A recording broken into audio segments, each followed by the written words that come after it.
are back with comedian David Boyle, and I'm quitting alcohol. So my week off my phone and technology comes to an end, well, tomorrow, but I pretty much stopped today. Technically it's tomorrow, but I've pulled up pretty early. Like when you're doing exercises. Like if you're doing a 400 meter run, you sprint the first 300, then from 300 to 350, you're really putting on the brakes. And then 350 to 400, you're walking with your hands on your hips, curled over. That's how I've approached this. I'm close to the line. I'm close enough to stop. I think I'm going to continue not using technology in some sort of way because I realized over the last week how fucking insanely addicted to my phone I am. Like I knew I was, but I didn't realize how much it was actually stopping me from doing. Like going on long walks, lying on the ground trying to figure out something to do. My saving grace was music. It was exciting to listen to music. I haven't listened to music in so long. It was a real fucking treat.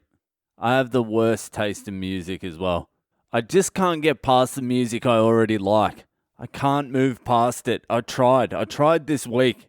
I put on Kendrick Lamar because everyone was like, Kendrick's fucking a legend. So I was like, yeah, all right, I'll give him a whirl. And I liked it, I suppose. Maybe you got to listen to the full albums. I had it on shuffle. It just didn't get the blood flowing like a little bit of Van Morrison does. A little bit of Van the Man, a little bit of James Taylor, a little bit of Bob Dylan. Bob Dylan, by the way, if you haven't got Spotify Premium and are able to skip a lot of songs, you're really playing with fire with Bob Dylan. How many songs has he written? Like 450. I would say 380 of those are absolute shit. It still leaves you 70 good songs, and who can complain about 70 good songs? But when you've only got 6 skips on Spotify, you get stuck with a lot of shit. I know with music you can listen to something and it grows on you, but I don't have the time for that shit anymore. I need to like the song immediately. I don't want to have to figure out what the genius is behind the song. An English band kept on popping up on my shuffle too. I'd never really gotten into them before, but Led Zeppelin are alright. But even still, I'd take Chris Christopherson over anything Led Zeppelin's done. But dreaming was as easy as believing it was never gonna end. And loving her was easier than anything I'd ever do again. That's just who I am, I guess. You cannot fight who you are. I like white folk singers with acoustic guitars, and I like black ladies singing about their men. You make me feel like a natural woman. And on that note, we are here for Fucked Up Fridays. It's Friday in Melbourne and nothing is happening here. Absolutely fucking nothing. And this lockdown is worse than the first one already because there's other people not in lockdown. It was much better knowing every single person in the world was in lockdown and not just your city. Hopefully the Chinese spies are spreading COVID around the other places too. Anyway, it's Fucked Up Friday. That's what you're here for. You're here to get fired up. No one sent in a Fucked Up Friday story this week. It was all quiet on the Western Front. So it's been a while, but you are getting a Boyle special tonight. I had completely forgotten about this story. 100% wiped it from my memory. But I was out with a couple of mates a few weeks ago and they reminded me of this story. I don't even know how they remembered. They weren't there or had nothing to do with it. But if they didn't remind me, I would never ever have remembered this story. So this is years ago back in Sydney. I honestly, for the life of me, can't remember what I did that night. But I went out with a bunch of people and they all disappeared. And I got left with this one guy, Courtney Jones. I had only met him like once before. And he's a very simple fellow. I do like him because he goes with the flow, but he is a simple man. He's so simple, in fact, he probably doesn't even realize he's simple. So whatever happened that night is irrelevant. It was me and Courtney Jones at about 4 a.m. in the morning, 5 a.m., who knows. It was just before the sun was coming up. I wanted to kick on. He didn't give a fuck. He was just following orders at this stage. I'm like, let's get some beers and we'll go watch the sunrise. And he's like, yeah, cool. And I'm like, by the way, I have no money. Can you buy some beers, please? So from my foggy memory of this part of the night, I think the Courthouse Hotel opened at 6 a.m. So we got some takeaways from there.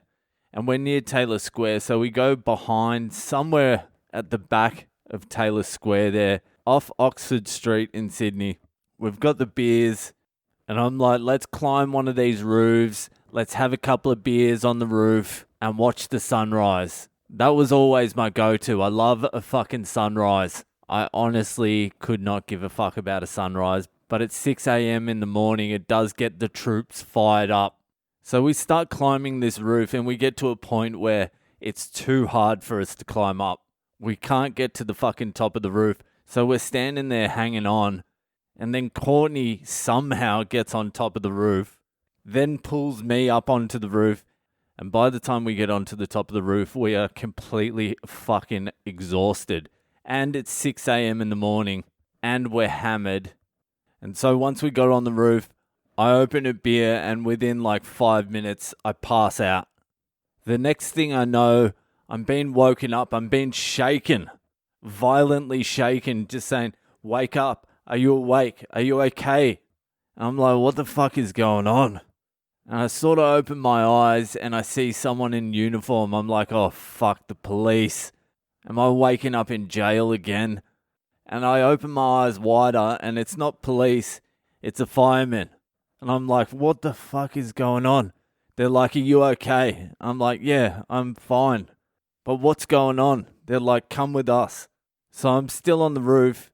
And I stand up and I look down and they've got the fucking cherry picker to come get me off the roof. There's one fireman on the roof with me and there's one in the cage of the cherry picker. So I hop in the cherry picker with these two firemen and I'm getting taken to the ground and there's a fucking crowd. There would have been about 30 people crowded around this fire engine. There were police there too, just people walking past. And we're coming down in this cherry picker and I'm just fucking hung over as shit. And so we get to the ground and I jump out of the cherry picker and I just go to walk off. Like, thanks guys, thanks for the lift, see you later, I'm heading home. And then two police officers walk over and they're like, excuse me, we need to have a little bit of a chat. I'm like, oh God. I thought that was the end. You saved the cat from the tree, now let the cat go home. So two police officers take me to the side and they're like, so why did you push him? I'm like, what? What are you talking about? They're like, your friend, you pushed him off the roof. I'm like, what the fuck are you talking about? They're like, your friend, you pushed your friend. I'm like, what friend are you talking about? What friend? I was so hungover and I was so hammered the night before, I couldn't remember who the fuck they were talking about. And they go, Courtney, you pushed Courtney off the roof. I'm like, oh yeah, Courtney. Yeah, Courtney was up there with me. What happened to Courtney? They're like, you pushed him. I'm like, I didn't fucking push him. What happened? They're like, well, how did he fall off the roof? I'm like, he fell off the roof. Yeah, that's why we're here. We found him in a pool of blood in the sidewalk. Fucking poor Courtney. He's in the emergency as we speak. He's like, we're suspecting you pushed him. I'm like, well, I can tell you right fucking now, I didn't push Courtney off. He must have rolled off the roof. He must have rolled off the roof in his sleep. And they're like, what were you doing up there in the first place? I'm like, we got some beers and we were trying to watch the sunset. And I'm like, listen, I didn't push him off the roof. He fucking rolled off the roof. Am I going to be charged with anything because I need to get home? They're like, you're just going to go home like that, are you? You're not even going to go see Courtney in hospital. I'm like, to be honest with you, I don't really know Courtney. I've met him once before. They're like, he's in the emergency room. He's got a broken arm. I think he's got a punctured lung. He was badly, badly injured in the fall. And you're not even going to go see him. I'm like, all right, I'll go see him. I'll just go home first. I'll get changed, have a little bit of a nap. They're like, no, we'll take you there now. It's just around the corner. Jump in the car. I'm like, what the fuck is going on? So I get in the fucking police car and the cops take me to fucking St. Vincent's Hospital emergency and just drop me there. And my instinct is just to walk in, wait for the cops to leave and walk out. I don't know why I didn't do that. I think I was too hungover and too scattered to go with my instincts. So I walk up to the reception and I'm like, hey, a guy got sent in here. He fell off a roof this morning. I just wanted to go see him, see if he's all right. They're like, what's his name? I'm like, Courtney. They're like, what's his last name? I'm like, I don't know. There'll probably only be one Courtney dude in there. So they're like, yeah, he's been admitted. Come through. And in my head, I'm like, it's just going to be Courtney there.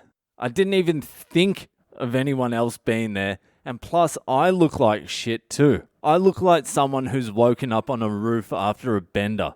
So I get taken through to where Courtney's bed is. And I go behind the curtain and Courtney's in the bed. He's fucking bandaged right up. I kind of laugh a little bit. I'm like, fuck, man, what happened? And I hadn't even registered. Courtney's parents were sitting either side of the bed. They stood up. They're like, oh my God, who are you? They are panicking. I'm like, oh, I'm one of Courtney's friends. I was actually with him last night. I left the roof bit out. Yeah, we were together last night. They're like, oh my God, you are his only friend. I'm like, whoa, lady. They're like, you are his best friend. I'm like, what the fuck is going on? She comes over and gives me a big hug. The dad comes over and hugs me too. And this is without a word of a lie. Courtney's little brother comes out of nowhere and starts hugging my leg. Like they are accepting me into his family as his longest serving friend. I'm like, what the fuck is going on? I'm looking at Courtney and Courtney's going, yeah, they're nuts, man. So the parents stop hugging me and I start getting into like a massive conversation with them. The kid's still hugging me. He never stops hugging me. I'm like, enough, kid. Jesus Christ. I just want to go home. I'm fucking hungover. Does anyone care about me waking up on the roof and my hangover? So I ended up spending like an hour in the emergency with Courtney's fucking parents on the second time I've fucking met him. And they're basically writing me into the will. And I'm just like, do you guys realize that if it wasn't for me, your son would not be in here? So Courtney ended fucked up. He ended up breaking his arm and a bunch of other shit. I made an excuse. I got the fuck out of there.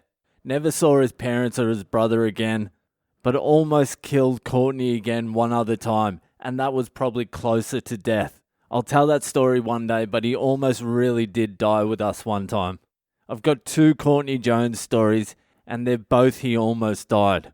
So anyway, that's it for me tonight. Enjoy your fucked up Friday. Have a good weekend, and I'll see you the fuck later.